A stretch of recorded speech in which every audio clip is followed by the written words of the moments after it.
Ok, vamos a meternos de lleno en esta historia fascinante, el nacimiento de la inteligencia artificial. Y todo, pero todo, empieza con una pregunta. ¿Pueden pensar las máquinas? Esta es la idea que ha mantenido ocupados a pensadores y creadores por, bueno, más de un siglo. Y lo más curioso de todo es que este debate es mucho más antiguo que las computadoras mismas. Pensemos en esto.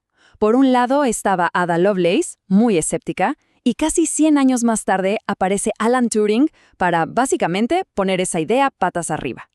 La genialidad de la propuesta de Turing era su simpleza. Él decía, a ver, si una máquina logra conversar con alguien y esa persona no puede asegurar si es una máquina o un humano, entonces, para todos los efectos prácticos, esa máquina está pensando. Y bueno, con esa idea en el aire, avanzamos hasta los años 50. Acá es cuando todo este debate filosófico explota y se convierte en una verdadera revolución científica. Fue en 1956 cuando, por fin, se le puso nombre a todo esto: inteligencia artificial. Y no solo fue un nombre, fue una misión clara y ambiciosa: construir máquinas que pudieran imitar, en todo sentido, cómo aprende y piensa un ser humano. Y para lograrlo, claro, hacían falta herramientas. Así que en esa época nacieron piezas clave: un lenguaje de programación, el Lisp, para que la IA pudiera hablar con símbolos; el perceptrón, que era como un intento de simular una neurona para que pudiera aprender; y, finalmente, ELIZA, el primerísimo programa con el que se podía conversar. Pero, y aquí la historia da un giro interesante. El éxito de ELIZA, ese primer chatbot, terminó revelando algo inesperado. Y no sobre la máquina, sino sobre nosotros. Esto fue, de hecho, lo que provocó la primera gran crisis en el mundo de la IA. Resulta que la gente quedó fascinada, pero fascinada de verdad con ELIZA. Empezaron a crear lazos emocionales, a contarles sus secretos más íntimos a un programa que, en el fondo, solo estaba programado para reconocer y responder a palabras clave. ¡Nada más! Imaginen la sorpresa y la alarma de su propio creador, Joseph Weizenbaum. Esta cita lo dice todo. Se dio cuenta de que algo muy potente estaba pasando y pasó de ser un pionero de la IA a convertirse en uno de sus críticos más duros. Esa alarma, esa desilusión, sumada a que muchas de las grandes promesas de la IA no se cumplían, bueno, todo eso congeló el campo por completo. Se le conoce como el invierno de la IA, una época larguísima en los 70s y 80s, donde la investigación se estancó porque sencillamente el interés y los fondos desaparecieron.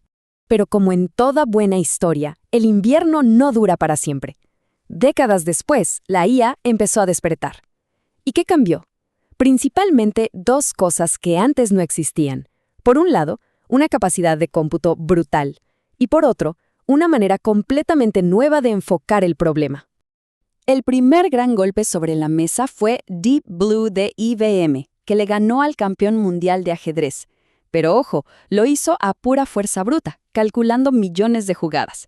Era rápido, sí, pero no inteligente en el sentido que buscaban. El verdadero cambio de paradigma, el punto de quiebre, vino después con un modelo que no se limitaba a calcular, aprendía. Y ese modelo fue AlexNet. Su victoria en 2012 fue, sin exagerar, un antes y un después. Miren, hasta ese momento que una máquina pudiera ver y reconocer objetos como lo hacemos nosotros, era casi ciencia ficción. AlexNet no solo lo logró, sino que lo hizo combinando tres cosas: una arquitectura nueva, una cantidad de datos para entrenar que era monumental y el poder de las GPUs. Básicamente, fue la patada inicial del boom de la inteligencia artificial que vivimos hoy. Y para que nos demos una idea de la magnitud de esto, su tasa de error fue del 15.3%. Esto no es solo un número. Su competidor más cercano estaba un 10% por encima. O sea, no fue una victoria por poco, fue una paliza. Y en ese momento quedó clarísimo para todo el mundo que el futuro era el deep learning. Y así, esa revolución nos trae directos al presente. Un presente donde aquellos sueños de los pioneros, de máquinas que piensan, ya no están en un laboratorio, sino en las manos de millones de personas. Y claro, con eso vienen un montón de desafíos nuevos y bastante complejos. El 30 de noviembre de 2022, todo cambió de nuevo. Con la llegada de ChatGPT, de repente esa pregunta filosófica, ¿pueden pensar las máquinas?, dejó de ser abstracta. Para millones de personas en todo el mundo, la respuesta se volvió un sí rotundo y práctico. Pero claro, tanto poder trae consigo riesgos. Y así nace el concepto de jailbreaking. Es, en esencia, la técnica para saltarse las barreras de seguridad y ética de una IA. Es como si volviéramos a escuchar los ecos de Joseph Weizenbaum, preocupado por el mal uso de su creación. Y no es una amenaza teórica. Análisis de seguridad muy recientes demuestran que una IA jailbreakada se puede convertir en un arma.